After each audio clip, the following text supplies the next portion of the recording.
各位凯迪车主们，你们的雨刮器还好用吗？刮得干净吗？如果突然发现我们原厂雨刮器刮不干净有异响的情况下，就可以考虑把它更换掉了。我的话，提车第3天就把它换掉了。原厂雨刮器基本上用个2、3个月之后呢，就开始叽叽的响了，那个雨刮胶条开始老化。然后接下来教大家如何自己更换雨刮器。我原厂的雨刮器很早就把它扔掉了，可能经常看我视频的车友应该都知道，我一直在用这款固特异的雨刮器，后备箱里放了一套，然后车上装了一套啊。第一步，先上车，启动车子，把主驾驶车门打开，然后再把这个雨刮器拨杆打开啊。等雨刮器立起来的一瞬间，我们点一下这个熄火断电，这样子我们就可以更换雨刮器了。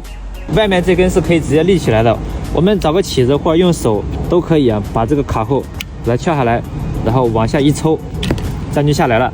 再把这个新的雨刮器啊，按照原路给它塞回去，一抽一扣就完事了。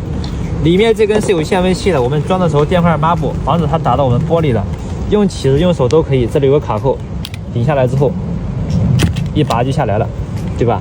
然后再把这个新的雨刮器啊，按照原来的位置给它塞回去，对吧？非常非常简单。来看一下安装之后的效果啊，你看刮起来非常的干净又安静，一点噪音都没有。这是从里往外看的效果，对吧？这是从车外往车内看的效果。今天正好也下雨，这个效果大家应该也能看出来，非常干净、安静、透亮，对不对？